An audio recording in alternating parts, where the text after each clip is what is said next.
출구 없는 극단 정치, 여기서 문을 열겠습니다. 구교용의 정치비상구 시작합니다.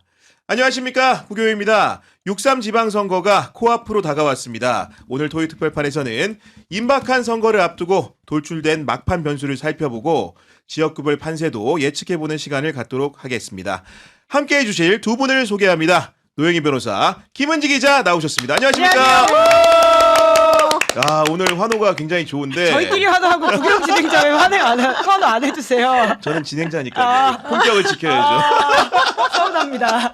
아니, 최근에 보니까 유명인들의 인스타 계정이 폭파되는 사례가 많은데 야, 진짜. 아니, 보니까 최근에 이제 오창석 씨도 그런 일이 있었고 아, 그래요? 우리 노영희 변호사님도 폭파돼가지고 네. 고생하셨다면서요. 예. 저 정말 너무 힘들었어요. 어머. 저는 원래 인사를 원래 잘 못하는데 예. 그래도 이제 대세에 따라서 해야 되겠다 해서 한번 했거든요. 그랬더니 인스타 계정을 누가 해킹을 했나 봐요. 아니, 어머나. 그러니까 그 페이스북 연동시켜놨잖아요, 자기네가. 그래가지고는 페이스북 연동됐다고 같은 페이스북까지 회사니까 완전히 이제. 망가진 예, 거야. 예. 그래갖고 내가 아. 3일 내내, 연휴 내내 그걸 해결을 못해가지고 내가 예. 너무 뜰뜰하게. 그 진정한 셀럽 인정이시네요. 셀럽만 당한다는. 아, 진짜? 그러니까 아무나 당하는 게 예. 아니고 노영희 변호사님 급이 되니까 당한 건데 아. 그래도 집에 훌륭한 자제분을 두신 덕분에 잘 풀었다면서 보니까. 그리고 네. 또 우리 애가 외국에서 지금 직장 다니고 있는데 네. 바빠 죽겠는데. 엄마 이거 원격으로 좀 해달라고. 원격으로 해결해줬는데 너무 이야. 웃기는 게 내가 재판하는 도중에 걸어졌어. 훌륭한 그렇구나. 따님이시네요. 예. 수원에서 재판하는데 엄마 코드 보러 나갔지? 빨리 다시 보내줘봐 입력 이러면서. 가라고? 근데 진짜 007 작전처럼. 야. 진정한 아. 멀티의 너무 삶이시네요. 고마워요. 네. 지금은 정상적으로 계정이 잘 작동하는 예, 거죠. 그래서 제가 어제 너무 네. 기뻐가지고 쭉 또 장문에 글을 쓰고 너무 네. 감사합니다. 근데 한 가지 말해야 될 게 있어요. 여기 어떤 보고 거요? 말해야지. 어. 아니 페이스북하고 메타 그다음에 이거 뭐야 인스타 너무 불친절하고 정말 잘요. 대한민국이 최고야. 아니 진짜 맞는 메타에 게 공부하셨습니다. 메타뿐만 아니고 구글 예. 같은 경우에도 뭐 유튜브 사고 같은 거 한번 나면은 예. 해결을 기본적으로 안 해줘, 국내에서 이것들이. 해결할 방도가 없다 보니까 늘 이제 해외의 힘을 빌려야 되다 맞아요. 보니 예. 맞아요. 시간이 너무나 오래 걸리는 경우들이 좀 있어요. 저희도 예. 한때 그때 유튜브 갑자기 사고 나가지고 맞아, 동접자 맞아. 막 예. 7일 맞아, 이렇게 맞아. 찍다가 이렇게 찍히고. 충격적 사건이 갑자기 떠오르네요. 사과 못 받은 것 같은데. 아니 우리 대한민국 국민들이 얼마나 유튜브를 많이 시청하고 얼마나 페이스북 많이 이용하고 그러니까요. 얼마나 인스타 계정 릴스를 네. 많이 합니까? 좀 이렇게 맞아요. 각별한 배려를 동맹국으로서 부탁드립니다. 아니 근데 예. 웃기는 게 진짜 무책임하다고 생각한 게 뭐냐면 인스타 계정을 꼭 페이북이랑 연동시키라고 지네가 막 그래요. 예. 그리고 난 다음에 네 인스타 뭐 계정에 문제가 있어 이렇게 연락이 와. 그래서 나보고 사진을 찍어서 보내래. 어머. 사진을 찍어서요? 그리고 내가 사진을 찍어서 보내서 내 얼굴 인증하고 네. 내가 주민등록 사진도 찍고 여권 사진까지 찍어서 보냈어요. 스미싱 같은데요? 그랬더니 전부 다 아니야 아니면서 너는 X야 이렇게 딱 돼버린 거예요. 어머. 그러다가 그럼 페북도 이제 안 되니까 네. 내가 페북에 들어가 봤어. 그랬더니 이걸 해결하고 싶으면 인스타 계정에 로그인하세요. 그러는 거야. 아이고. 내가 인스타 계정을 딱 눌러보면 너는 이미 영구 삭제야. 이게 어쩌라는 거예요 도대체가. 진짜 좀 황당하긴 하네요. 진짜 황당하죠. 야. 게다가 내가 여권 사진까지 보냈는데 네. 그따위로 나오면서 너는 인정할 수 없어. 이게 뭐예요? 그래서 그래서 그 과정이 속이는 과정은 아니었겠죠 설마. 스미싱은 아니겠죠? 인증- 걱정- 그게 걱정되네. 스미싱일 수도 있는 게 걱정되는 게 예. 내가 좀 찜찜했는데 네. 그리고 난 다음에 계정이 삭제됐잖아요. 그래서 예. 내가 혹시 몰라서 또 다른 계정 하나 파봤거든요. 근데 그 계정마저도 어제 딱 갑자기 중단이 된 거예요. 어머. 그래서 왜 그러냐 물어봤더니 넌 내가 계정을 삭제했는데 왜 네가 계정을 또 만드니? 그래서 안 된다고 아이고. 삭제해버렸다는 거예요. 변호사님 집단 소송 하셔야 되는 거 아닙니까? 이런 피해자 지금 댓글 달아주시면 여러 명이실 것 같은데. 어쨌든 간에 안정적인 예. 서비스를 촉구하면서 본격적인 주제 토크를 좀 해보면은 네. 이제 지방선거가 정말로 한 달도 채 안 남았기 음. 때문에 어떻게 치러야 되는가 많은 분들이 관심이 많으신데 일단은 6.3 지방선거의 성격 우리 노영희 변호사님 어떻게 규정하고 계십니까? 우선 이제 대통령의 정책에 대해서 사람들이 얼마나 호응을 하고 있는지 또 안정적으로 유지될 것이라고 믿고 있는지 즉 대통령에 대한 약간의 물론 아직 중간은 아니지만 약간의 이제 그 초반에 좀 평가 심판 비슷한 이제 그런 성격이 조금 있다고 보고요. 그게 저는 한 40% 정도 30, 40% 될 정도 거라고 되고. 좀 보고 그다음에 이제 내란 청산이 아직 안 됐기 때문에 그와 관련해서 그 부분에 대한 좀 정리 좀 해달라라고 하는 측면에서의 또 이 심사가 혹은 심판이 한 30, 40% 정도 되는 것 그것도 같고 그렇고. 네. 나머지는 사실은 이제 분노, 국민적인 분노 이런 것들이 저는 여기에 조금 들어갔을 것 같아요. 국민적 분노라 함은 건전한 보수가 지향해야 될 상황 또 내지는 이 보수에게만 무조건 책임을 지울 수 있겠느냐. 진보나 민주당 쪽에서는 그럼 잘못이 없겠느냐. 이에 대한 평가도 저는 같이 이루어지는 거다라고 생각합니다. 우리 김은지 기자가 생각하는 6.3 지방선거의 시대 정신 어떤 거라고 보십니까? 그러니까 딱 6.3이 이재명 대통령 집권 1년이 되는 날이기도 합니다. 아, 정확하게 딱. 그날이죠. 네. 그렇죠. 그러니까 내란과 탄핵으로 해서 인수위 없이 시작됐던 정부가 작년 2025년 6월 3일에 들어섰었고 그로부터 딱 1년 되는 날 국민으로부터 평가를 받게 되는 날이거든요. 그래서 본의 아니게 이재명 정부에 대한 원래도 그런 지방선거 같은 중간에 하는 선거들은 그 평가선거라는 이야기가 많은데요. 정말 딱 그 1년에 대한 국민의 성적표를 받아보는 날이라고 보시면 될 것 같고요. 네. 그러니까 보통 선거라고 하는 게 구도, 인물, 바람 이라고 하는데 이 구도라는 면에서는 이재명 정부에 대한 평가라고 하는 게 확실하다라고 보고요. 그런 점에서는 사실 구도는 지난 한 달 정도의 추이를 보면 정부 여당에 유리한 것 같다라는 생각이 들긴 합니다. MBS라든지 갤럽 같은 조사가 꾸준하게 국정 운영 평가를 하고 있잖아요. 그러니까 추세상 6.5 대 2.5가 나오거든요. 그런 게 크게 뒤바뀔 수 있는 것들에 대한 이제 마지막 바람 정도를 지금 야권에서는 이제 뭔가를 해보려고 하는 것이고 인물이라든지 구도 같은 경우에는 지금 이제 여권 정부 여당에 유리한 상황인 것 같다라는 차원에서 보면 될 것 같습니다. 네, 그런 진단을 좀 해주셨는데 일단은 광역단체장 공천한 상황을 보니까 국민의힘과 민주당이 정말로 엇갈리는 게 민주당 같은 경우에는 손바꿈이 좀 많은 형태가 있고 국민의힘 같은 경우에는 결론적으로는 공천 과정이 시끄러웠지만 현역들이 대거 공천된 상황인데 이 상황을 좀 어떻게 진단해야 되는 겁니까? 우선 저는 민주당의 공천에 관련해서는 그 전북, 호남 뭐 이런 쪽은 조금 문제가 좀 있는 것 같더라고요. 이제 내부적으로도 좀 잡음이 있고 또 제대로 이제 확인이 좀 안 된 부분도 있고 그렇지만 전체적으로 봐서는 저는 이번에 공천은 잘 됐다고 지금 보고요. 그래서 그게 아무래도 앞으로 이제 중앙 정부하고 지방 정부 간에 얼마나 호흡이 잘 맞을까 내지는 이 민주당이 전체 전국 정당으로서 얼마나 자리매김을 잘할 수 있을까에 대한 이제 판단을 해주는 차원에서 단체장들의 손바꿈은 저는 매우 의미가 있고 중요한 것이다라고 네. 봅니다. 그리고 현실적으로 사실 민주당의 단체장들이 그렇게 많지가 않았어요. 그렇죠. 지난번 2022년에 윤석열 네. 정부 때 그때- 치러졌기 때문에 네, 그때는 이제 국민의힘 쪽의 사람들이 더 많이 우세하게 맞아요. 네. 그 당선이 됐기 때문에 민주당 입장에서는 그러지 않았지만 어쨌든 그런 분들에 대한 평가까지 같이 해서 이번에 이루어졌다는 네. 게 되게 중요한 것 같고요. 이제 이거보다는 사실 국민의힘의 이 후보들에 대한 얘기가 좀 필요한 것 같습니다. 국민의힘은 사실은 후보들이 제대로 우리들이 만족할 만한 그런 수준의 후보가 공천됐다고 보기는 좀 어려운 부분이 있는 것 같고 또 현실적으로는 뭐 혁신하겠다라는 얘기를 했었고 그다음에 현역들은 전부 다 좀 그만둬라라는 얘기까지 처음에 했었었는데 이정현 공관위원장이 처음에 그런 얘기를 했죠, 실제로. 네. 근데 실질적으로는 현역들이 다 살아나면서 예. 특히 마지막 활용 정점은 김영환 충북지사 아니었는가. 여기까지 야, 이제 정말로 그냥 컷오프 싹 했다가 네네네. 정말로 기적적으로 마지막에 네. 후보가 되네. 자기가 원하는 복면가왕식으로 해서 결국 이번 이기게 되는 그러면서 또 윤호개이라고 하는 예. 거를 벗어나지 못하는 예. 그걸 보면서 자 이제 인물난도 좀 힘들긴 하겠지만 장도영 대표가 추구하는 리더십이나 이 국민의힘의 지금 현재 구성원들이 왜냐면 국민의힘 구성원들이 뽑아준 거거든요. 그 분들이 어떤 생각 가지고 있는지가 여실히 드러나서 전 이거는 분명히 국민들의 심판에서 이게 정말 옳았는지 그랬는지를 확인할 수 있는 계기가 될 것 같습니다. 아니 국민의힘 후보들 정말로 여러 이제 얘기할 수 있지만 예. 저는 당장 떠오르는 사람이 이성배 전 아나운서 어떻게 할 거야? 미국에서 공부하다 왔는데 후보도 안 시켜주면 어떻게 합니까 도대체? 뭐 인지도를 올리셨으니까 다음을 더 기대할 수 있을까라는 생각이 들긴 하는데 이성배 전 아나운서 입장에서는 그렇게 믿지는 장사였나라는 생각이 들기도 합니다. 오히려, 예. 전국적 인지도를 갑자기 만들어줬었고 사실 대부분의 국민들이 누군지 잘 몰랐던 분이지 않습니까? 그런 차원에서 앞으로의 커리어를 계속 정치로 가져간다고 한다면 뭐 꼭 손해봤냐라는 생각이 들기도 하는데 뭐 앞으로가 남아있겠죠. 아니죠. 그래 이성배 씨는 이번에 양양자 그래, 후보하고 토론하다가- 토론할 때 그 정말 이상한 심각한, 질문과 예. 심각한 인성의 문제를 우리들에게 노정시켰기 때문에 네. 아, 삼성 얼마 다녔다고 지금 상무까지 한 사람한테 그렇게 말을 해가지고 몇 년 다녔어요? 2년 다녔어요. 예. 저는 몇 개 공채로서 엄청난 자부심을 가집니다. 생산직으로 들어오셔서 잘 모르겠지만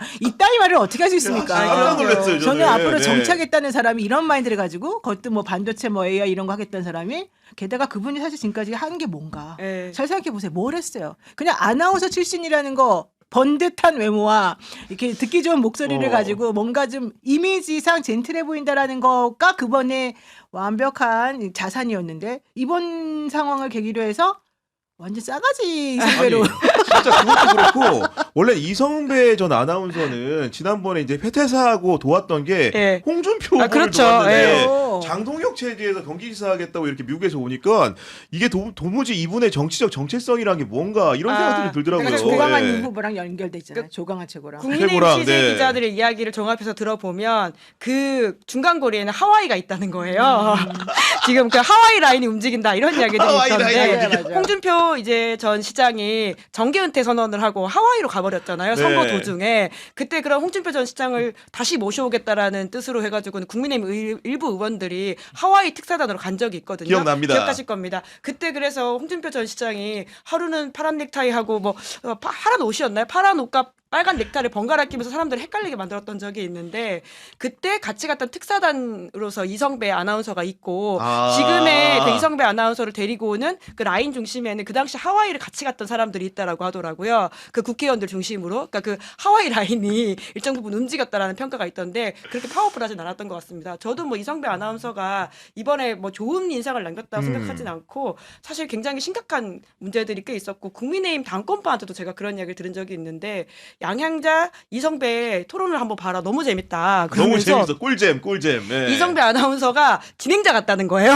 그래서 잘 들었습니다. 그럼 10초 더 드리겠습니다. 이렇게 이야기하면서 양향자 후보한테 이야기를 한다는 거예요. 그래서 이게 무슨 토론인지 모르겠는데 웃기긴 하다 이런 이야기를 했었는데 그러니까 그걸 떠나가지고 지금 보수정당의 인력난이란 차원에서 말씀을 드리고 싶은 건데 2년 후에 혹시라도 이성배라는 사람은 또 기회가 있다라고 하는 것은 지금 보수정당이 그만큼 저점을 찍고 있기 때문이다라고 아하. 하는 것인데 그러니까 심각한 인물난을 지금 보여주고 있다는 차원에서 제가 아까 그러니까 구도 인물 인물, 바람이라는 그렇죠. 차원에서 앞에 두 가지는 확실히 정부 여당이 유리하다라는 말씀을 드렸는데 당장 경기도만 보더라도 사실 지금 주요 후보 3명이 다 민주당 출신이에요. 맞아요. 그러니까 이 한국 사회 정치의 주류 교체가 얼마나 이루어지는지를 상징적으로 보여준다는 생각이 드는데 추미애, 양향자, 조응천 3명 다 싹 다. 민주당 출신이거든요. 그러니까 한때 그러니까 뭐 기울어진 운동장 이런 이야기를 하면서 한국 사회 정치의 주류는 보수다라는 이야기가 있었는데 박근혜 탄핵을 거치면서 주류 교체가 실제로 많이 이루어지고 있고 이제는 누가 봐도 우리가 사실 기자들도 그 정치인들을 자주 보지 않습니까? 뭐 관료나 법조인이나 과거였으면 아마 보수정당 인재 영입이 됐을 만한 사람들이 지금 민주당에 꽤 있거든요. 이제 그 정도로 큰 정당이 되었고 보수정당의 인물난이라고 하는 것이 이번에 여실히 드러난 장면이라고 생각하는데 그러니까 현역이 유리할 수밖에 없는 거예요. 왜냐하면 인재가 안 가니까. 예, 그런 차원에서 지금 오세훈 후보는 지금 5선 도전, 나머지도 3선 도전, 2선 도전 막 이렇잖아요. 그런 장면들이 그러니까 네. 인물난이란 차원에서 좀 봐야 될 것 같습니다. 자연스럽게 이제 서울시장 선거 얘기를 넘어가 보면은 오세훈 후보가 이제 5선 도전인가요? 4선 도전인가요? 5선입니다. 5선 이제 도전은 5선이고 4선 도전입니다. 시장이니까 예. 이런 거고 거기에 맞서는 맞상대는 민주당의 정원호 후보 이분 같은 경우에도 구청장을 3번 하셨기 때문에 어떻게 보면 3선 대 4선의 싸움이다 이렇게 볼 수도 있는 건데 이 매치업에 대해서 좀 어떻게 관망하고 계십니까? 저는 당연히 정 후보가 유리할 것으로 봅니다. 그리고 무난하게 잘 될 거라고 봅니다. 왜냐하면 오세훈 시장은 후보가 되는 과정까지가 너무너무 내상을 외상을 너무 많이 심하게 입었고 자기네 당에서 완전히 버려진 자식처럼 취급을 당했고 지금도 장도혁 대표와의 관계가 썩 좋지 않기 때문에 앞으로 당에서 뭔가 지지해주고 그분을 위해서 끌어주고 이렇게 할 수 있는 조직이 막 가동될 것 같지는 않고요. 현실적으로 오세훈 시장하고 그러니까 배현진 서울시당 위원장인 그렇죠. 네. 그분하고의 연합이 사실은 조금 있는데 그분들이 이 당에서 또 주류가 아니거든요. 그리고 현실적으로 오세훈 시장이 지금 기대는 거는 두 가지입니다. 대통령의 부동산 정책을 서울 시민들이 싫어하기를. 그런 식으로 예. 강요하는 느낌이 예, 약간 예, 있다. 예, 네. 그리고 정원호 후보가 조금 초짜로서 조금 실수를 해주기를 바라는 그러면서 이제 계속해서 그런 걸 물고 늘어지는 그런 부분이잖아요. 근데 그런 것들은 전부 다 실질적인 변수라기보다는 자기가 어떻게 할 수 없는 외생 변수들이거든요. 그래서 사람들이 일단 오세훈 시장에 대한 피로감이 너무 많고 오세훈 시장이 이렇게 오랫동안 서울시장으로서 뭔가 하면서 결과적으로 뭘 도대체 했느냐. 아무도 얘기를 잘 못해요. 현실적으로는 제가 봤을 때 오세훈 시장은 그래서 뭐 자기는 뭔가 잘했다고 주장하겠지만 그냥 정원호 식으로 되게 되면 부동산이나 이런 게 좀 싫다. 그래서 잘 안 될 것 같다. 이런 생각 때문에 오세훈을 찍는다는 정도인 것이지 오세훈이 너무 좋아서 찍는다는 사람은 제 주변에 못 봤거든요. 제가 서울에서만 지금 거의 60년을 살고 아, 있는데 60년을 50년인 줄 알았는데 60년을 찍은 거예요. 제가 서울에서 태어나가지고 그러니까 서울에서만 살고 있어가지고 근데 너무 안 어울리지 않나? 그러게요. 부끄러워라. 전생까지- 40년 산 줄 알았어요, 저는. 전생까지 네. 합치신 걸로. 아니 근데 정말로 오세훈 후보가 약간 다급하다고 느끼는 거는 예를 들면은 이제 선관위에서 보정하는 법정 토론회 같은 경우에는 다자 토론을 할 수밖에 네. 없는 구도인데 오세훈 후보는 자꾸 정원 후보한테 좀 1대1로 집중 토론 좀 해보자 이런 네. 얘기 하는 것 자체가 뭔가 좀 이게 추격하고 있다 이런 느낌을 주거든요. 아, 그렇죠. 애초에 여론조사 자체가 지금까지 뒤집어진 게 나온 적이 없는데 우리가 보통은 영남권 선거에서는 그래도 오차 범위 안에서 접전을 할 경우에는 그러니까 지금 민주당이 아무리 좀 높다고 하더라도 좀 위험하다 이렇게 판단하는 경우들이 많지 않습니까? 민주당에 전략하시는 분들도 영남 선거는 두 자릿수 정도 이겨야지 여유 있다고 볼 수 있다 이런 이야기를 하는데 서울 선거는 그렇지 않거든요. 잘 잡히고 있는 곳이기 때문에 지금 여론조사 추이를 보더라도 사실 정원호 후보가 오세훈 시장한테 내준 적이 한 번도 없다라는 차원에서는 지금 여유가 있다라고 봐야 될 것 네. 같고요. 제가 지난주에 정원호 캠프 한번 가봤는데 아 가봤어요? 좀 여유가 네. 있더라고요. 여유가 분위기가. 있어. 물론 그러면 만만해 보니까 지금.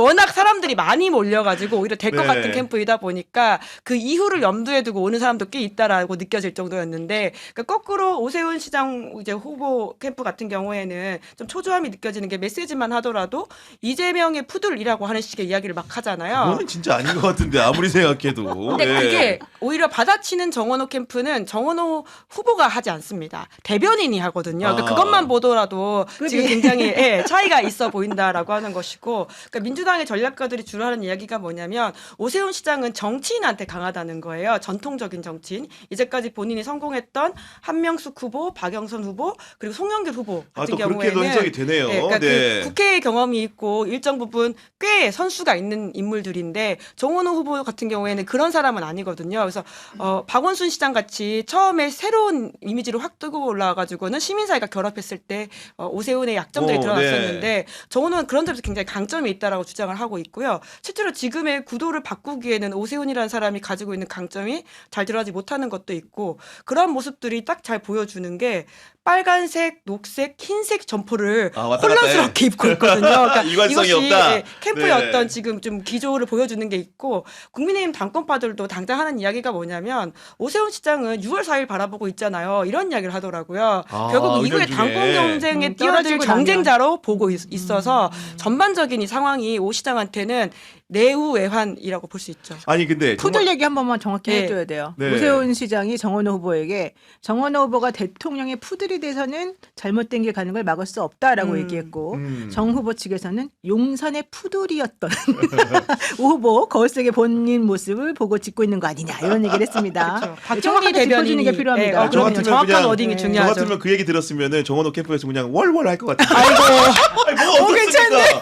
정보를 호흡을 맞춰서 가겠다는데. 오 괜찮은데요? 그 생각이 네. 좀 드는 건데 어쨌든 간에 우리 그 노영희 변호사님 말씀해 주신 대로 부동산 정책 정도가 남은 변수 같은데 우리 셋 중에는 그나마 부동산 있는 분이 노영희 변호사님이기 때문에 좀 여쭤보는 건데 이 부분으로 이제 그 선거 판도를 바꿀 만한 변수가 좀 있을 수 있다고 보십니까? 어떻습니까? 사실 부동산 특히 1가구 1주택을 좀 건드리고 있는 것에 대해서는 서울 시민들 중에 많이 불만을 가진 사람들이 있습니다. 예. 근데 그러나 그렇다고 해서 그걸 가지고서 이 대세를 뒤엎거나 흐름을 변화시킬 수 있다고 보는 사람들은 거의 없는 것 같고요. 현실적으로는 대통령의 정책하고 서울시의 정책이라고 하는 게 서로 유기적으로 연합은 되어 있겠지만 이게 대통령의 정책이나 이 국토 전체를 아우르는 정책하고 부동산 정책이 서울시 거가 꼭 맞아떨어지는 건 아니거든요.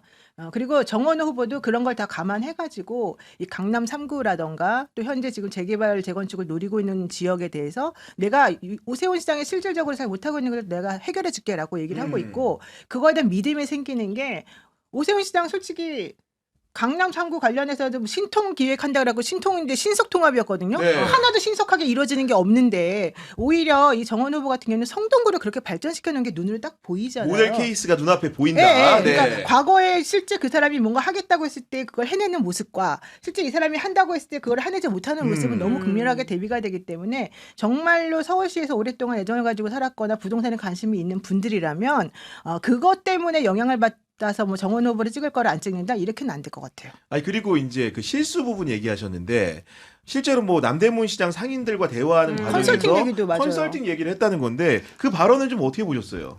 우리 노영 변호사님한테 넘겨야 될 것 같습니다. 노영민 컨설팅 발언 좀 어떻게 보셨습니까? 저는 컨설팅 네. 발언이 그렇게 왜 악의적으로 그렇게까지 해석이 되는지 모르겠어요. 아, 저도 그래요. 네, 남대문 네. 시장에서 이제 상인이 지금 이렇게 뭐 되는데 나 좀 힘들다. 그러니까 아니 여기 이렇게 외국인들도 많이 오고 괜찮을 텐데 왜 안 되는지 그럼 우리 한번 컨설팅 받아가지고 전문적으로 좀 도와줘 볼게. 결국 이게 하고 싶은 말이 요지였거든요. 근데 왜 그게 가르치려 드는 걸로 나오고 왜 이렇게까지 악의적으로 해석이 되고 왜곡이 됐는지 솔직히 저는 이해가 안 가고 네. 보통 정원호 캠프에서 얘기하는 건 하도 흠잡을 게 없으니 아. 이런 거 가지고서는 하다. 이런 거 네. 가지고서 자꾸 사람들을 혹세무민한다. 예. 이게 이제 정원호 캠프의 주장이거든요. 그래서 저는 그 부분에 동의를 하고 있고 가르치려 드는 거는 오세훈 시장이 진짜 잘 가르쳐. 선생님은 오세훈이다. 네. 아니, 제가 왜 노 변호사님한테 넘겼냐면 사실 그게 무슨 발언인지 기억이 안 나는 거예요. 그랬구나. 그러니까 예. 그 정도로 사실 인상 깊지가 않아가지고 우리 같은 경우에도 예. 주요하게 다루진 예. 않으니까 예. 그런 건데 그러니까 제가 그때 당시 들으니까 발언을 기억이 나는데 제가 방송을 예. 준비하면서 야. 정말로 풀 텍스트를 보고 그 상황도 봤는데 어떤 거였냐면은 남대문 시장 중에서도 매대에서 파는 분이에요. 그 어떤 물건을 파는지를 화면을 확대해서 보면은 안경도 팔고 시계도 파는 네. 다양한 잡화를 파는 노점상입니다. 그분과 대화 과정에서 정원호 후보가 어떤 얘기를 했냐 풀 텍스트를 소개해드리면 이렇게 말합니다. 관광객들이 좋아할 만한 거로 한번 연구를 해보세요. 이렇게 많은데 안 되면 옛날에 사시던 분들하고 지금 오는 분들하고 소비 패턴이 바뀐 거니까 이렇게까지 말을 해줘. 그러면서 그걸 컨설팅을 한번 받아보세요. 네. 전문가들한테 그러면 그분이 시장 딱 보고 뭐로 바꿔라 그러면 그걸 바꾸시면 대박이 나는 거예요. 계속 이거 하지 마시고 컨설팅을 한번 꼭 받아보세요. 서울시에서도 유지하고 구청에서도 할 수 있는 제도들을 가지고 그렇죠. 이렇게 잘 팔리게 하기 위해서 변화된 패턴에 맞춰가지고 뭔가 상인 디자인을 다시 해봐라. 이런 충고와 조언을 한 건데 훈수를 뒀다고 비판하면 말이 되는 겁니까 이게 지금. 그러니까 그렇죠. 사실 왜냐하면 현실적으로 지금 이러이러한 문제가 있습니다. 내지는 나는 열심히 노력하는데 왜 안 되는지 모르겠습니다. 이게 일반적으로 모든 자영업자들이 하는 얘기이기도 하고 또 실제 그런 걸 보게 되면은 뭐가 문제인지는 사실 바깥에서 딱 그 상황을 들여다보는 사람에게는 네. 눈에 들어오는데 당사자에게는 눈에 안 들어오는 경우가 예. 있잖아요. 그러니까 이제 정원호 시장 후보도 현실적으로 내가 사실 뭐 너의 장사하는 것에 대해서 뭐라고 말할 수는 없겠지만 지금 이런 식으로 얘기가 된다고 하면 들어보니 이거는 소비자 패턴이 바뀐 거를 당신이 못 따라가거나 아니면 현실적으로 지금 좀 더 나은 방법으로 갈 수 있는데 그거에 대한 이 인사이트가 없어서 그럴 수 있다. 그러면 그걸 현재 있는 제도가 있으니 이거랑 결합시켜가지고 좀 도와주는 그 방법을 얘기예요. 찾아보자. 네. 이 얘기를 지금 하고 싶었던 거거든요. 네. 근데 그걸 가지고 가르치려 든다? 저는 이 정도로 길게 이야기할 만큼의 논쟁도 아닌 것 아니, 근데 또 같은데. 내가 아니 근데 그게 예. 되게 이슈가 됐었어요. 그쪽 지역 그쪽 부각시켜가지고. 그 후보하고 예. 이쪽 예. 후보하고 그거 갖고 계속 싸웠거든요. 아니 근데 또 그 얘기를 듣는 와중에 어떤 생각이 났냐면은 만약에 누가 우리 방송을 보다가 최근에 조회수 하락을 두고 컨설팅을 받아보세요 이러면은 내가 좀 어떻게 반응했을까 이 생각이 좀 드는데 우리 좀 그러네. 살짝 보수해온 게 2년 넘게 있기 때문에 예. 이거 좀 바꿔보세요 저거 좀 바꿔보세요 하면은 저분이 이런 생각 약간 할 수 있을 것 같지만은 그래도 방송이 다시 살아나려면 그럼요. 제대로 네. 컨설팅 받고 주제도 바꿔보고 사람도 바꿔보고 해야 되는 거 아니겠습니까? 우리는 언제든지 네. 컨설팅 받을 자세가 돼 있습니다.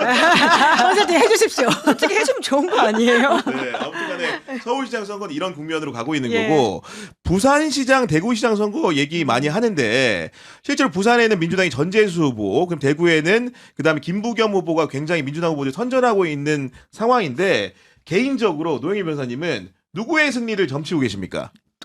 저는 부산은 하정 후보가 이길 거라고 봐요. 그 북갑의 네. 재보선 아, 같은 경우에는 그러나 울산은 위험할 수도 있겠다는 생각이 조금 들어요. 울산은 시장 위험할 선거. 수 있다. 울산시장 네. 왜냐하면 김상욱 의원과의 후보와의 시너지가 이제 나는 방향으로 이제 울산 선거가 치러져야지 되는데 요즘에 우리 정청래 대표가 좀 헛발질을 몇 개 하셔가지고 현실적으로는 그 부분에 있어서도 조금 정서가 안 좋아지기도 했고 아하. 이제 그거보다는 결집이 이제 많이 이루어지면서 이 김상욱 후보가 좀 고립무원에 좀 빠져 있다는 얘기가 있어요. 그래서 네. 그러면 김상욱 후보가 사실은 좀 올라가 줘야지 울산시장 선거가 이제 계속 올라가는 건데 그 여론조사 같은 거를 초창기에 나온 거는 계속해서 김상호 후보 등등이 이제 이기는 것으로 나왔지만 네. 점점 그 범위가 좁혀지고 있기도 하고 또 정서가 부울경의 정서가 이번에 지방선거는 무조건 민주당이 이긴다며 그러면 우리는 좀 이쪽을 좀 찍어줘야지 이제 이런 마음이 점점 더 강해지는 동정론도 좀 불고 있다. 그래서 네. 현실적으로는 그쪽 결집이 훨씬 더 나중에 셀 것 같아요. 지금보다는. 그러면 이제 추세는 아무래도 점점 더 어려워지지 않을까 생각이 들고 그다음에 대구 같은 경우는 지금 국민의힘에 있는 한 300분 정도가 좀 탈당해가지고 김부겸 의원을 지지한다고? 전 총리를 지지하는 걸로도 나왔고 주호영 의원도 그렇게 말씀은 하셨지만 홍준표 전 시장도 일찌감치 김부겸 지지를 한 거죠. 근데 홍준표 시장은 별 도움이 안 되는 것 같고 기세를 보여주는 거죠. 네. 근데 중요한 건 이제 그렇게 해서 흐름을 처음에 만들어 놨으나 어. 결국 여기도 마찬가지입니다. 추경호 의원이 후보로 확정이 되면서부터 이진숙과의 또 이 시너지가 엄청나게 지금 세게 나온대요. 추경호와 이진숙의 시너지라니. 아무튼 사실 네. 둘 다 윤호경 세력의 중추로서 우리들의 자존심이다라고 하는 얘기를 지금 자기네들끼리 하고 있는 것으로 보이고 김부겸 후보도 당연히 이제 그렇게 갈 거라고 예상은 했습니다만 생각보다 이게 단단하게 그쪽으로 점점 빠르게 결집되는 걸 보고 좀 불안해하는 요소도 좀 있고요. 그래서 저는 좀 기대하는 게 박빙의 승부가 될 것이다. 그다음에 그럼에도 불구하고 샤이 진보가 있을 것이다. 샤이 진보가 영남에는 존재한다. 왜냐하면 지금 흥미로운 주장입니다. 대구나 네. 부울경에서는 사실은 샤이 보수가 있을 것이다라는 얘기를 많이 했는데 그 대구나 부울경 쪽은 사실은 샤이 보수는 필요 없어요. 지금 같은 경우에 오히려 그냥 솔직하게 내가 얘기할게 이러면서 말하는 사람들이 있는데 그런 와중에 그래도 우리가 이번에 민주당 한번 찍어줘야 되는 거 아이가 이런 얘기를 하는 사람들이 점점 줄어들고 있거든요. 목소리도. 그래서 저는 오히려 그 사이 속에는 샤이 진보가 숨어 있다. 야, 샤이 진보라는 표현은 저도 이제 처음 접하는 표현이어서 굉장히 이렇게 흥미롭게 들리는데 우리 김은지 기자가 보기에는 영남권 선거 좀 어떤 방향으로 흐를 것 같습니까? 그러니까 지금 가장 주목되는 곳은 대구에서 김부겸 전 총리가 당선된다면 사실 그 이후에 여러 가지 정계 개편 이슈와도 연결되어 있기 때문에 가장 주목되는 인물이라고 할 수 있고요. 그와 별도로 아까 이제 하정우 수석 이야기하셨는데 부산 북구 같은 경우에는 이제 더 이상 지역 선거가 아니라 전국 선거가 되어버린 그렇죠. 모양새여서 네. 그 결과도 굉장히 좀 흥미를 끌고 있다라는 생각이 듭니다. 근데 최근에 제가 이제 국민의힘 영남권 의원을 만났는데 오히려 그 영남 PK 의원이었거든요. 그 PK 의원은 오히려 대구는 민주당이 이길 것 같은데 대구는 민주당이 이길 것 같다. 근데 PK는 아직도 국민의힘이 이제 방어할 수 있다 이렇게 보더라고요. 그런 차원에서 이야기를 듣더라도 오히려 대구의 인물 경쟁력이라고 하는 게 좀 바람이 확실히 있는 것 같고 그와 별건으로 아까 말씀하셨던 그 울산 같은 경우에는 지금 당과 후보의 유기적 결합이 좀 부족한 지점들이 있고 그리고는 사실 부산은 이게 박형준 후보와 전재수 후보가 지금 굉장히 여론조사에서도 접전하는 양상이 있고 그리고 경남 같은 경우에는 또 이제 시골 지역이 넓다 보니까 가지고 있는 어려움이 있어서 그러니까요. 네. 그렇게 국민의힘에서는 좀 자신감을 드러내고 있는 것 같긴 합니다. 경남 지역도 원래 그 김경수 지사가 원칙적으로는 처음에는 많이 유리하고 이런 식으로 갈 것 같았는데 솔직히 경남지사 선거에서는 박안수 후보가 지금 점점 힘을 얻어가잖아요. 그게 왜 그러냐면 도대체가 우리가 이 사람 뽑아줬더니 드루킹으로 들어가 버리고 도대체 한 게 뭐냐 이런 얘기부터 이제 시작을 했단 말이에요. 근데 그럼에도 불구하고 또 다시 지금 이게 선거가 앞으로 한 3주 정도 남았다는 게 그렇죠. 변수예요. 지금은 이제 그렇다고 하더라도 만약에 이런 식으로 지금 상황이 바뀔 수도 있다라고 하는 불안감이 생겨나게 되면 또 그쪽 지역에서 또 문제 뭉쳐요. 맞아요. 그렇겠죠, 당연히. 그리고 경남지사 선거가 되게 차지하는 의미가 되게 있기 때문에 또 경북하고는 완전히 다르거든요. 거기는 또 이 분위기나 이런 것들이. 그래서 오히려 경남지사 선거는 지금 여론조사가 김경수 지사에게 조금 유리하게 나오는 것들도 이제 좀 보이더라고요. 그래서 저는 거기도 좀 박빙으로 좀 가긴 하는데 좀 봐야 될 것 같다. 이제 이런 생각이고 전재수 후보가 생각보다 이제 이번에 바람을 못 일으키고 오히려 전재수 후보가 다니면서 박형준 후보 홍보해주고 있다. 막 이런 여론 그 기사까지 막 그래요? 나오고 있어요. 전재수 후보가 와가지고 얘기하는 모든 것들이 전부 다 오히려 박형준이 시도했고 박형준 시대에 뭔가 해놓은 것을 보여주는 거다. 이제 이런 얘기들이 지금 돌고 있거든요. 캠프 쪽 이야기인 것 같긴 한데 나름 네. 그 지역에서 그런 말이 돌더라고요. 그래서 이제 게다가 또 박형준 시장이 현직 프리미엄을 또 가지고 있기 때문에 네. 그런데 그럼에도 불구하고 전재수 후보가 만만치가 않은 게 이분은 워낙 떨어져 본 경험이 많고 이걸 뒤지는 경험을 많이 베테랑이죠, 해봤기 때문에 선거에서는. 네. 저는 지금 이런 정도의 구도는 오히려 더 좋다. 그렇죠. 네, 왜냐하면 민주당이 지금 오만방자해지고 있기 때문에 실제적으로 그렇죠. 그 부분에 있어서는 저는 핵심입니다. 오히려 이렇게 그냥 탁 한번 좀 쳐주고 정신 차려라. 니네가 지금 이러고 있을 때가 아니다. 특히 이 민주당 지도부에게 그런 말을 좀 해주고 싶어요. 그러니까 3주 남았을 때 노란불이 켜지는 게 오히려 낫다라는 훨씬 생각이 좋아요. 드는 네, 게 네. 그러니까 지난 대선 때 막판에 어떤 이야기까지 나왔었냐면 이재명 대통령 그 당시 이재명 후보가 득표가 60까지 될 거다 막 이런 식의 이야기들의 장밋빛 전망이 있었거든요. 그때 여론조사가 한 55 정도 나올 때 이러면 실제 득표율은 오히려 보수들이 투표를 포기할 거기 때문에 역대급 뭐 이렇게 득표가 나올 수 있다 이런 식의 이야기가 있었는데 막상 까보니까 49대 41이지 않았습니까? 이재명 후보와 김문수 후보의 차이였었는데 50을 넘지 못한 것에 대한 많은 사람들의 허탈함도 분명히 있었고 근데 그때 막판에 조선일보를 비롯해가지고 수많은 보수들이 내세웠던 게 뭐냐면 이러다가 이재명 득표율 60 간다. 그러면 막강한 절대 권력이 탄생해서 아무것도 견제하지 못한다. 이런 것들을 막판 2주 동안 엄청나게 기사를 써대면서 그러니까 견제 심리들을 올렸거든요. 그러니까 지금이 오히려 그래서 말씀하신 3주 정도에 그렇네요. 오히려 이런 얘기가 네. 나오는 게 그러니까 전열을 재정비하기로서는 정부 여당 입장에서 나을 수도 있다. 이렇게 봐야 될 것들이 있는 것 같고 실제로 영남 선거 쉽지 않다라고 하는 것은 많은 분들이 경험으로 알고 있는 것이고 심지어는 그 지난 우리가 이재명 대통령 같은 경우에도 그 TK 출신이지 않습니까? 그래서 많은 기대를 이번엔 득표를 더 할 것이다라고 했었는데 2022년에서 2025년 3년 사이에 득표가 겨우 한 3%포인트 정도밖에 오르지 않았어요. 네. 그런 것만 보더라도 정말 어려운 선거이긴 하다. 이렇게 봐야 되겠죠. 그리고 선거는요, 아까 뭐 바람, 구도 뭐 이런 거 얘기하셨는데 저는 사람의 심리가 가장 중요한데 아, 심리가 중요하다. 예, 현실적으로 이 상황을 바라보는 그 사람들의 심리 중에서 보수를 좋아하시는 혹은 보수에 대한 기대가 컸던 분들은 무슨 생각을 가지고 있느냐면 우리 그래 잘못한 거 맞아. 내가 지지했던 이 정당이 정말 기대에 못 미친 것도 맞아. 그러나 너무하잖아. 아, 이렇게까지 하는 건 아니잖아. 너무하잖아. 너무 지금 우리를 몰잖아. 음. 우리를 너무 잡돌이하잖아. 이게 있어요. 그렇구나. 그리고 여기에 이제 자존심이 들어가 있어요. 그래서 뭐 목에 칼이 들어와도 나는 그냥 내가 원래 찍던 사람 찍을게. 내가 그냥 지지하고 싶은 사람 찍을게. 그 내가 안 해주면 누가 해주겠어. 이제 이런 심리가 들어가는 거고 그게 왜 그러냐면 사람의 정치적인 성향이나 이 진영에 대한 논리는요. 합리적인 이성으로 해결이 안 되는 부분이 많아요. 이게 그리고 DNA에 사실은 못 박혀 있다는 얘기가 있어요. 너무나 오래 쌓여 있기 때문에 그렇죠. 예. 그리고 나 혼자만 그렇게 생각하는 게 아니고 주변에 내 주변 사람들이 다 똑같이 그렇게 생각하는 사람들이면 아무리 그게 틀렸다고 생각하더라도 그래도 우리가 지켜야지 이런 마음을 가져요. 근데 그런 그 지켜야 되지 혹은 내지는 우리가 좀 충성해서 몰아줘야지 하는 그 마음은 보수하고 진보적인 성향의 사람들 각각에게 어느 정도 영향을 미치냐 봤을 때 보수한테 훨씬 더 영향을 많이 미쳐요. 진보적인 사람들은 오히려 그런 데서는 좀 더 개방적이고 좀 더 관대하거든요. 좀 더 오픈되어 있고 좀 더 바뀔 가능성이 있어요. 그런데 진보에 비해서 보수는 그렇지 않아요. 그래서 현실적으로 보수들은 항상 똘똘 묻히게 돼 있고 아스팔트 보수라는 말이 그래서 나오는 거지. 아스팔트 진보가 있어요? 그러니까 아스팔트 진보는 못 들어봤죠. 없어요. 예. 예, 이게 원래 성향이 그래요. 사람의 성향이라는 게. 그러니까 뭔가 새로운 거를 받아들이고 새로운 거에 대한 개방적인 성향을 가진 사람들이 진보적인 성향이라고 그랬잖아요. 그리고 실제 프랙티스, 그러니까 현실적인 그런 부분들의 프랙티컬한 부분에 있어서 좀 더 관심을 많이 가지는 사람들은 보수가 아니에요. 그러니까 그런 사람들은 진보가 훨씬 더 많아요. 그러면 그런 사람들은 충성도가 약해요. 결론적으로 저는 이번 사건이래. 이번 선거에서 가장 중요한 건 그 사람들의 심리, 기본적인 심리, 무의식, 집단 무의식. 또 우리가 남은 아니다. 우리가 우리를 지켜야 된다. 우리 쪽 사람은 내가 지켜야 된다. 이런 종류의 그런 충성도, 이런 싸움이 될 것이고 그 충성도는 기본적으로 무조건 30% 나온다. 아니 네. 다른 분이 만약에 이런 얘기했으면 제가 그냥 지나가는데 네. 우리 노영희 변호사님 같은 경우에는 정치 현안에도 잘 아시지만 실제로 베이스가 심리학이기 네. 때문에 이런 식의 분석이 굉장히 타당하게 들리는 측면이 있는 것 같고 구체적인 사안으로 가보면은 예.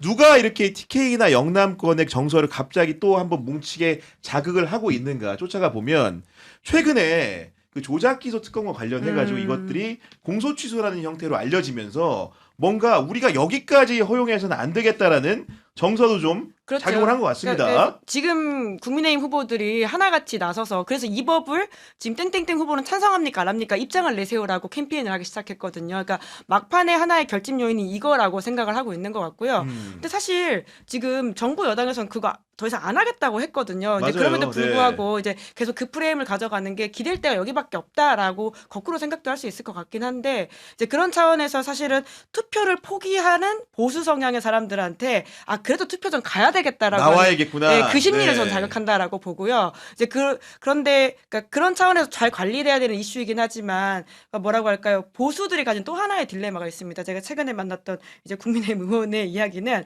그런데 보수가 잘 되면 결국 장동혁이 살아나는 건데 이게 괜찮은 거냐 이 딜레마를 가지고 있다는 거예요. 예. 장동혁이 살아 돌아오면 어떻게 하냐 지금.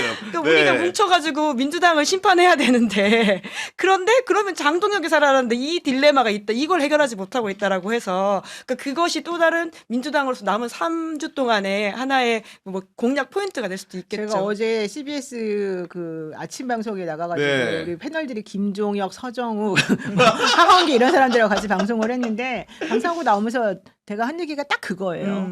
진짜 장동혁은 운빨도 좋다. 운빨이 좋다. 지금 분위기 봐라. 이렇게 되면 그러니까. 결론적으로는 부울경이라든가 뭐 대구라든가 뭐 여러 가지 쪽에 이쪽 분들이 점점 합쳐지고 점점 보수들이 이제 결집한다고 그러면 결국에는 장동혁 말대로 자기가 선거에서 뭘 졌어? 안 나갑니다. 그렇게 되면. 네. 내가 할 거 다 이겨놨잖아. 네. 그리고 나는 솔직히 대구하고 부산만 이겨도 나는 정말 성공이라고 생각했는데 몇 군데 더 이기네? 야, 그러면 정말 이렇게 힘을 된다니까요. 얻겠죠. 그럼 장덕 대표 나가라 말을 더 이상 못 하게 되는 거예요.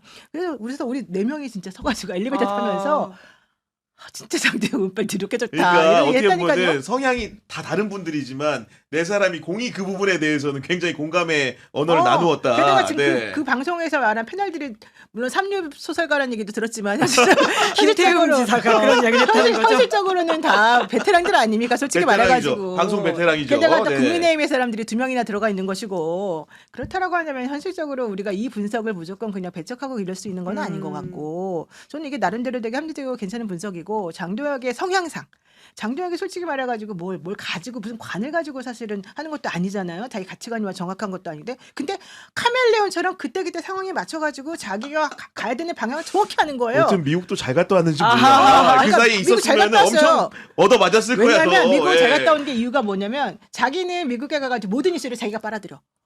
그렇잖아요. 나로만 욕먹어. 자기한테만 자기로만, 아니 예. 사람들이 욕을 하면서 계속 장동 얘기만 하지 나머지 사람들 얘기를 안 했다니까요. 그래가지고 거기까지도 좋았어. 갔다 와가지고 또 자기를 이제 사람들이 욕을 많이 했지만 결과적으로 그래서 뭐 어쨌다는 거야? 그럼 그 다음 뭐가 있어? 아니 아무도 없어. 결국 이런 효과를 다 내는 거예요. 야. 그리고 장동혁이 진짜 머리가 좋은 게 한동훈하고 장동혁하고 그 싸우면서 한동훈 쫓겨나는 그 과정을 쫙 생각해 보세요.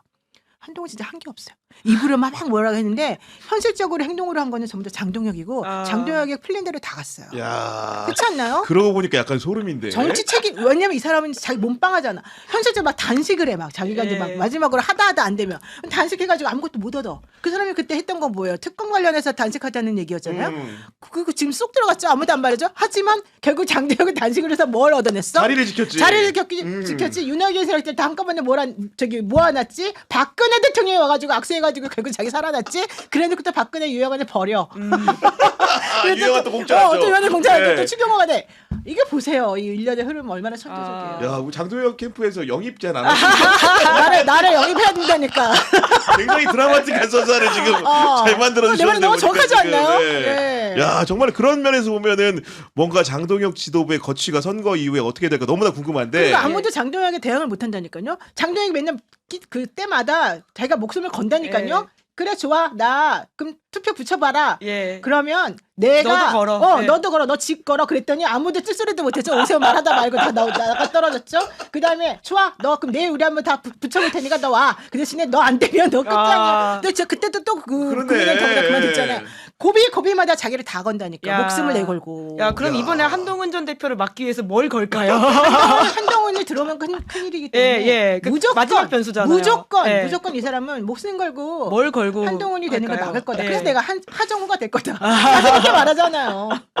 정말 그 근거 하정우가 당선된다는 근거 배경에는 장동혁이라는 사람에 대한 있습니다. 면밀한 이해를 바탕으로 하고 있다는 말씀을 드리는 건데 여기서 제가 즉흥적으로 생각난 그 궁금증 중에 하나는 여야 대표들이 이 선거에서 광역단체장 기준으로 16석 중에서 승패 기준 쉽게 얘기해서 두 분 다 거취 문제가 있을 수 있는 것이고 민주당 같은 경우에 8월 전당대회도 있기 때문에 어느 정도 이겨야지 정청래가 버티고 어느 정도 이겨야 예를 들면 장동혁이 버틴다고 대충 감각대로 말씀 주시면 됩니다. 네. 본인이 서울 부산 승리를 기준으로 했기 때문에 그 중에 2개 중에 하나만 이겨도 하나만 버티지 이겨도 된다. 아닐까 네. 싶긴 합니다. 그렇게 말하시는 네. 거고 우리 변호사님은 좀 어떻게 보십니까? 그러면 본전치기죠.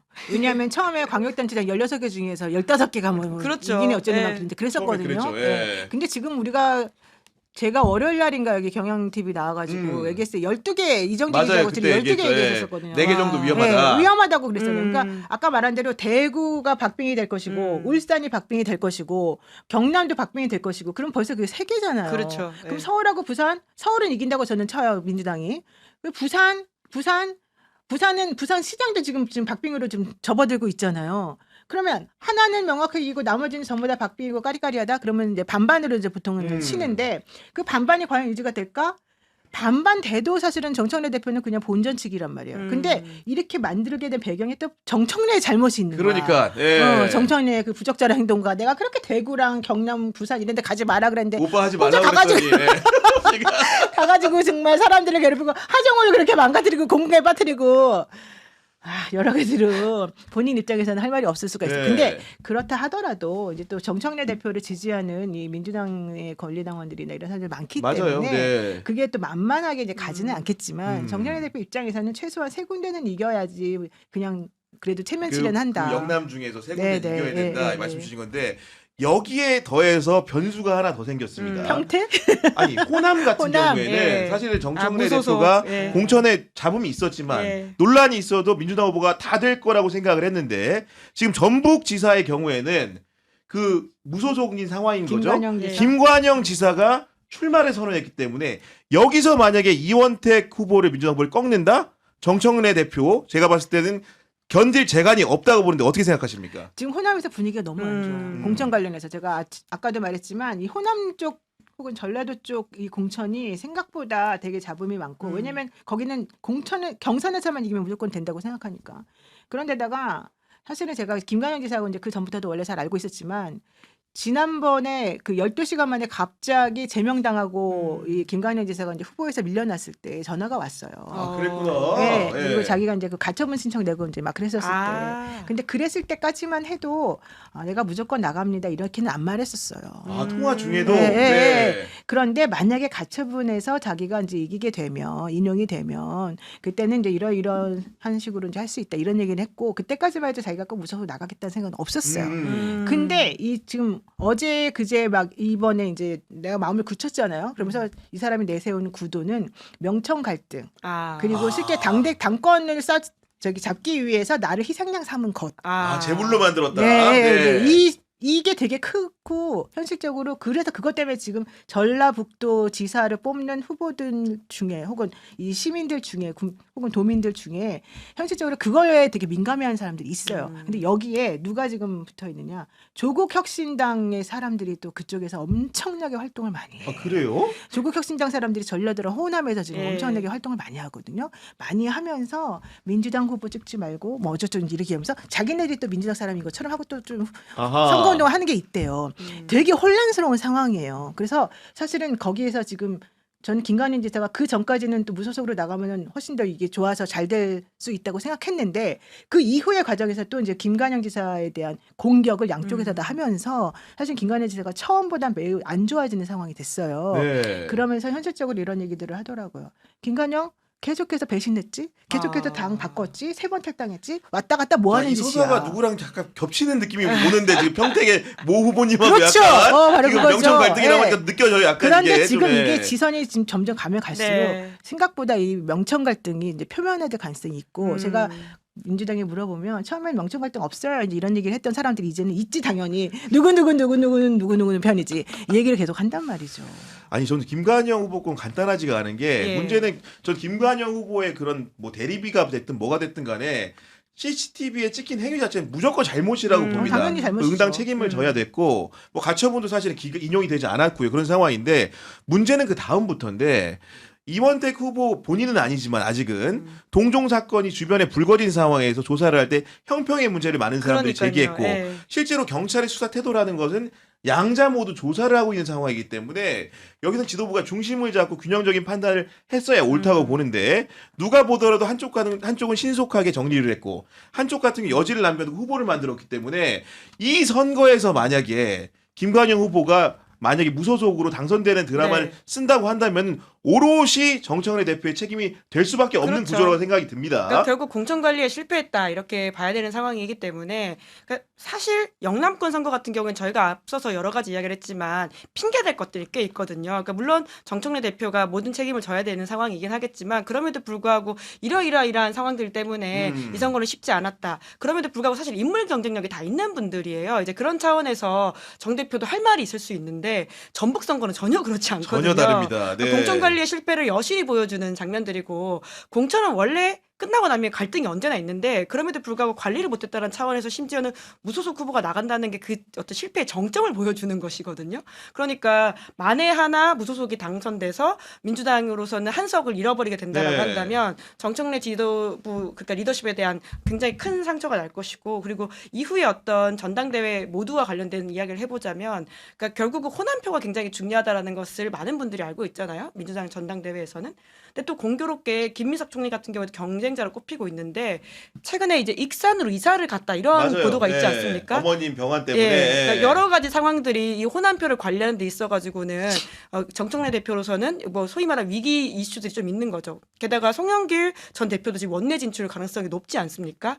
송영길 전 대표도 호남 권리당원들한테 인기가 많다 이렇게 알려져 있는데 정 대표 입장에서는 여러 가지 그 네. 뭐라고 할까 위기 이슈가 호남에서 불거지는 것은 굉장히 부담스러울 수 있죠.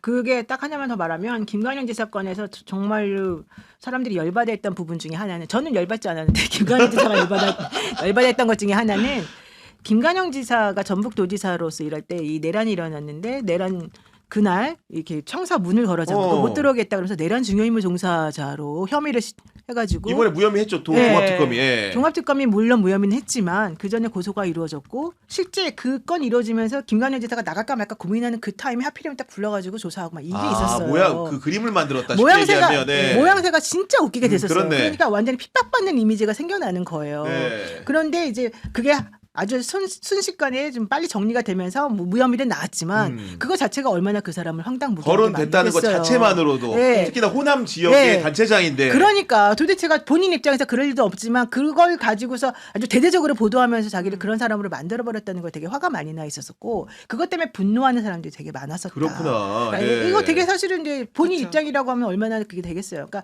현실적으로는 그 부분이 조금 있고 또 하나는 아까 이제 김민석 총리 얘기도 하고 뭐 송영길 대표 얘기도 했는데 지금 왜 그분들의 이 호남 쪽으로의 구애가 중요하냐면 당대표 선거를 잘하기 위해서는 호남 쪽에 있는 당원들의 힘이 막강한데 30% 이상이니까요. 그래서 네. 원래 그래서 정청래 대표가 지난번에 당대표 될 때도 호남에 막 미친 듯이 가서 매진해가지고 이제 잘 했잖아요.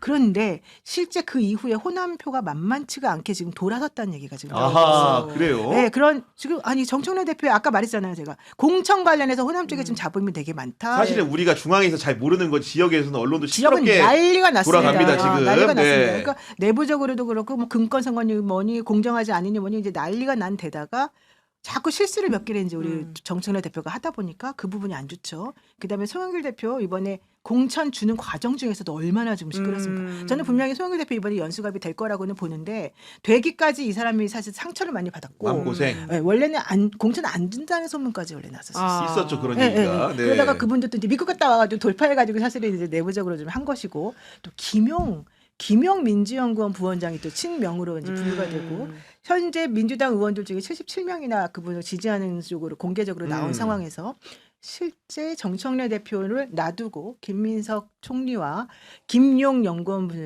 민주연구원 부원장이 손을 잡았다는 소리가 또 있어요. 그러면 또 이제 그림 자체가 그렇죠. 다수의 의원들과 김용과 호남 김민석의 그림이 세력과 그려지기 게다가 때문에 송영길이 이쪽으로 이제 도와준다. 또, 네. 또 아까 김상호 의원 얘기했지만 네. 김상호 의원을 민주당이 안 도와주는 이유는 송영길 대표가 후원회장 했기 때문이다라는 소문도 있어요.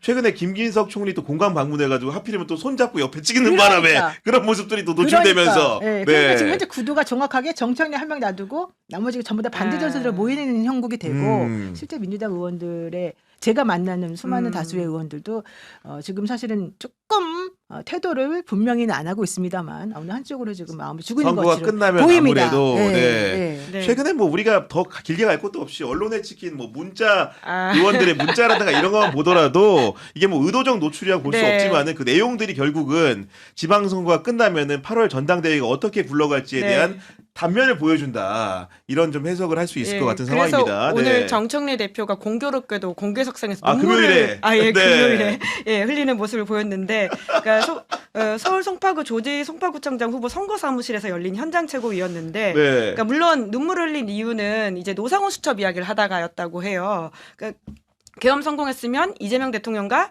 꽃게밥이 됐을 것이다. 이런 식의 이야기를 했다라고 연평도. 하는데 네.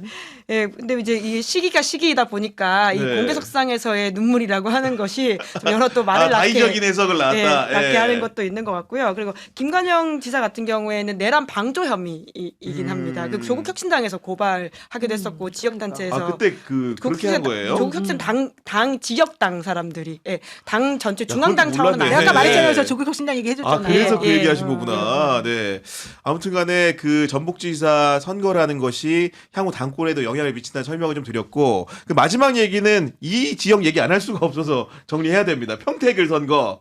많은 분들의 관측이 있고 여론조사도 많이 나오고 있는데 일단 김은지 기자부터 전반적인 판세 양상에 비춰봤을 때 전국적으로는 누구한테 좀 더 우위가 있다고 보십니까? 아, 그 진짜 관심이 뜨겁나 봐요. 저 여기 올라오는데 1층 경향신문 경비 선생님께서 저한테 물어보는 거예요. 얘기했어. 아유, 경향신문 구경의 정치비상구 갑니다. 이렇게 했더니 평택은 누가 돼요? 나한테도 물어봤었어요. 아, 그러세요? 네. 그 제가 나한테도 빡 찍어주세요, 막 그래. 이거 이렇게 뜨거울 일인가라는 생각을 했는데 지금부터 진짜 모르겠어요. 왜냐하면 여론조사가 지금 그 엎치락뒤치락. 예, 김용남 전 의원이 높게 나오는 게 있고 조국 대표가 높게 나오는 게 있어가지고 진짜 좀 더 봐야 될 것 같다라는 생각은 드는데 이 상황이면 단일화는 진짜 어렵겠구나 싶긴 합니다. 단일화 어려울 것 같다는 생각 드는 거고 맨 처음에 김용남 후보가 앞서는 조사가 좀 많이 나오다가 그러다 이제 또 이제 그 조국 후보가 앞서는 조사도 JTBC에서 예. 이제 발표가 된 상황인데 우리 노영희 변호사님은 전반적인 추세는 좀 어떻게 보십니까? 저는 전반적으로는 김영남 후보 쪽으로 조금 더 표가 갈 거라고 봐요. 왜냐하면은 결국 당이라고 하는 거, 세라고 하는 거, 조직이라고 하는 거를 무시할 수가 없고요. 진보당과 김용남 후보 간의, 그러니까 이 김재환 대표와 김용남 후보 간의 단일화 가능성도 지금 열려 있거든요. 진보당과 민주당의 단일화 가능성. 그런 측면이고 현실적으로 김영남 후보를 거기다 공천을 줬다는 것은 원래는 김영남 후보는 사실 이광재 후보 얘기가 이제 나왔었고 네. 김영 후보 얘기가 나왔었는데 그분들이 들어가면 아예 단일화는 물 건너 가는 거다라는 얘기가 처음에 있었었고 대신에 김영남 후보를 공천하면서 이거 조금 그래도 가능성 열어둔 것이다라는 생각이었고 김영남 후보도 원칙적으로는 상황 봐가지고 조금 이제 아름다운 모습으로 좀 정리를 하고 본인이 정 힘들 것 같으면 또 나중에 이제 좀 후위를 도모하겠다는 생각도 있었던 것 같은데 네. 이게 가니까 새가 완전히 아닌데 내가 될 것 같은데 분위기가 예. 민주당의 김용남 네. 후보로 옹립이 되면서 네, 민주당의 후보라는 걸로 그러니까, 이제 네. 나오고 그리고 어차피 이제 그 과거에 있었던 잘못은 당연히 파묘가 되지만 현실적으로 이 사람을 받아들이는 거는 이재명 대통령이기 때문에 그러면 이미 그뭐 계속해서 오는 사람들마다 다 파묘해가지고 아무것도 안 해줄 거냐 그러니까요. 이런 네. 얘기를 사실 하면은 또 대답이 안 나오거든요. 그러니까 결론적으로는 게다가 점점 조국혁신당하고 민주당이 과열 선거전을 펼치면서 서로 간에 지금 대립이 엄청 심해지고 있어요. 예.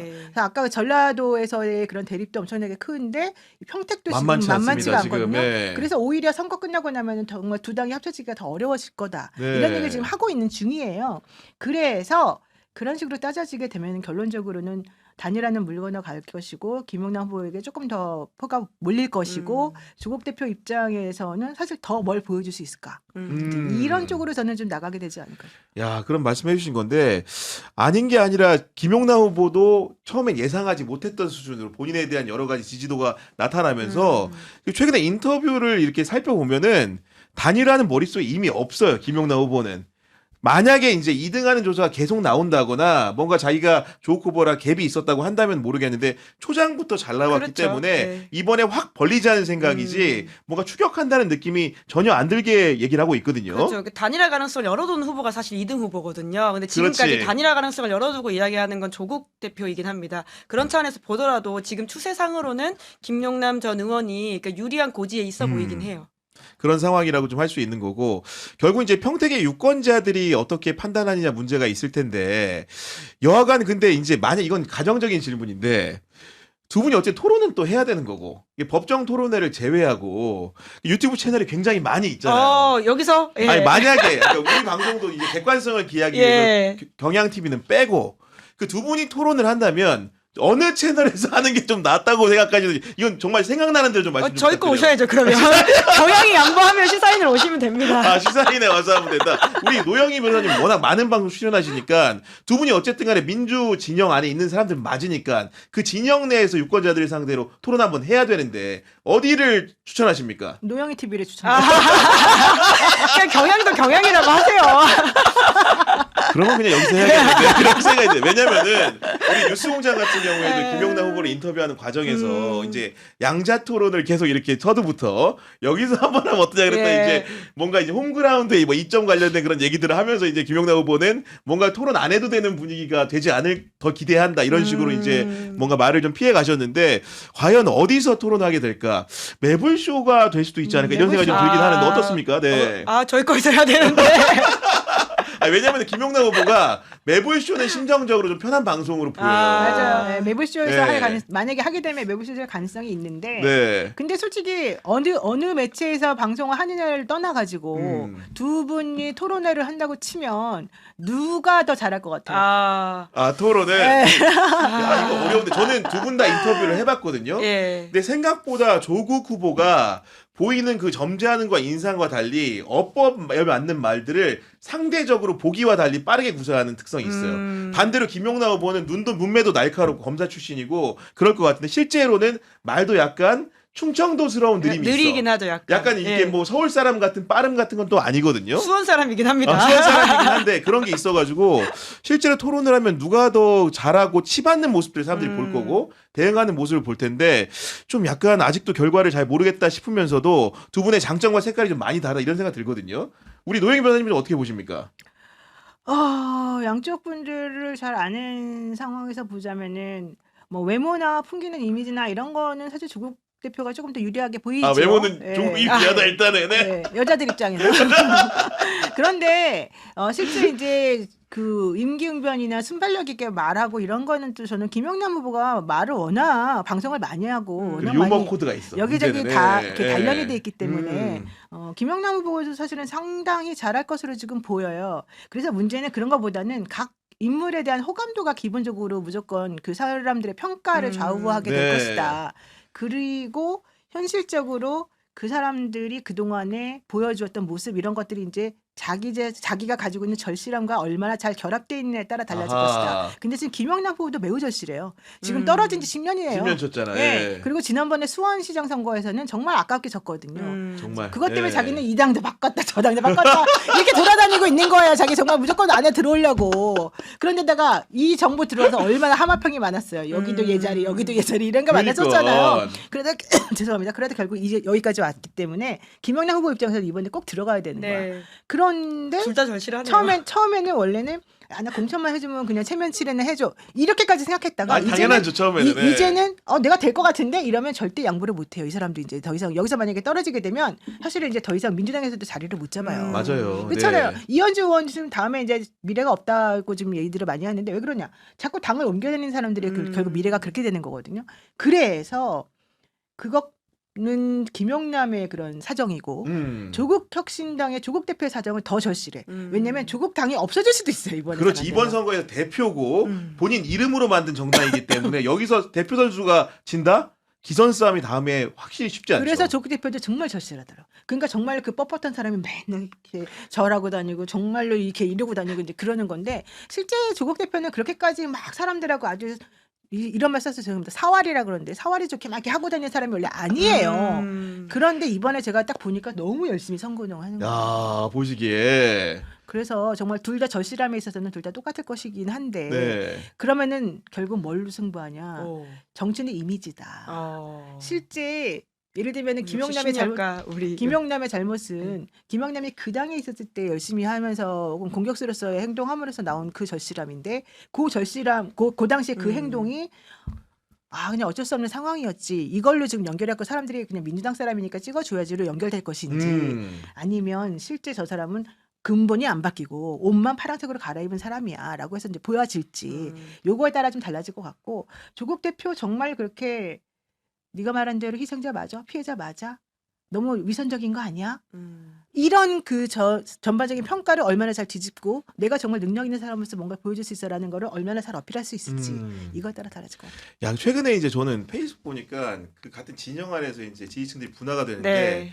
최근에 또 이제 조국 후보 측을 지지하는 사람들이 선전하는 것 중에 하나는 이광재하고 조국을 병렬해 놓고 또 이렇게 선전을 하더라고. 그러니까 이광재는 평택을에 안 갔다. 추천을 받았지만 안 갔다. 오. 이광재나 조국은 예전부터 이런 동지적인 관계고 오래된 발걸음을 해온 사이다. 그리고 그 행간이 말하는 거는 김용남과는 다르다라는 얘기를 하고 있는 건데 이런 식으로 생각보다 전통적 지지층에 소구하는 방식의 그런 절실함들을 또 많이 내놓고 있기 때문에 그 조국 후보의 선전 같은 경우에 두고 볼 일인데 근데 그건 또 친문으로 또 또 오히려 엮일 수 라떼를 있다. 가붙일 수 네, 그럴 수 있는 거고.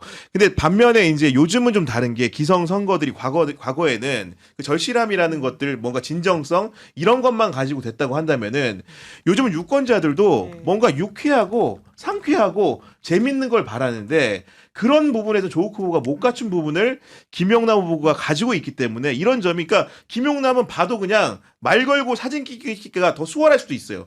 왜냐면 기본 진입 장벽이 낮아. 네. 뭔가 맨날 가끔은 조롱도 당하고 웃기고 이런 모습들이 많이 연출하다 보니까 방송에서도 김용남이 더 젊어요. 그리고 나이도 젊어요.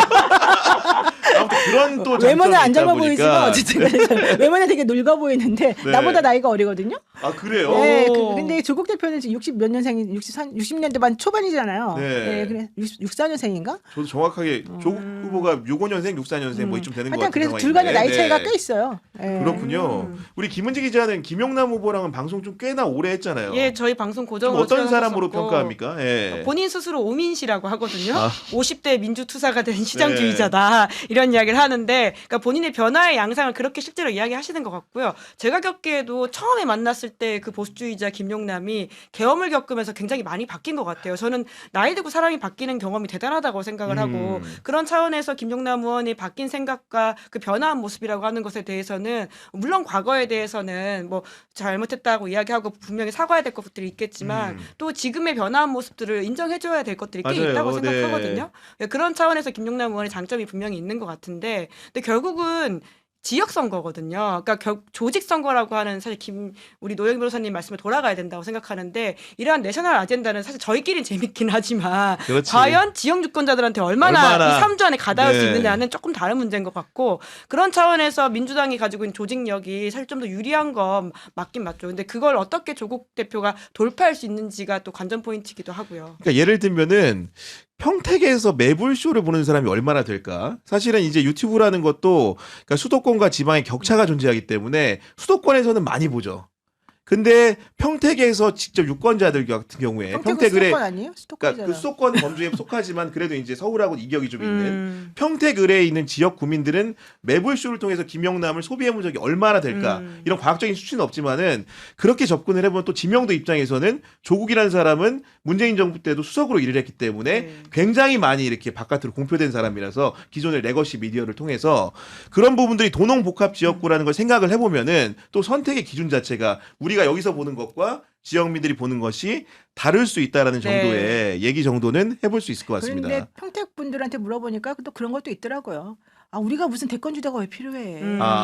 우리 지역이 좀 제대로 조금 할 수 있게끔 해줘야지. 네. 지난번에 국회의원 뽑아놨더니 어떻게 됐어? 결국 우리 지역을 잘 살게 해주고 좀 더 발전시킬 수 있는 사람이 와줬으면 좋겠어. 이렇게 생각하는데 그 부분에 있어서는 사실 조금 애매해요. 왜냐하면 대권 주자라고 조국 대표는 말은 하기는 하는데 그렇다고 해서 중앙정부랑 서로 뭐 사이가 안 좋다거나 협업이 안 되거나 이런 사람은 또 아니고. 그건 또 아니죠. 네. 게다가 평택이 최근에 엄청 발전하는 곳이에요. 그렇죠. 그렇죠. 거기가 원래 낙후가 조금 돼 있었다가 정말로 땅값도 많이 올라가고 발전도 엄청나게 많이 된 역시 곳이어서 부동산에 밝으시네. 최근에 뭐 하나 정리하신 눈치예요 보니까.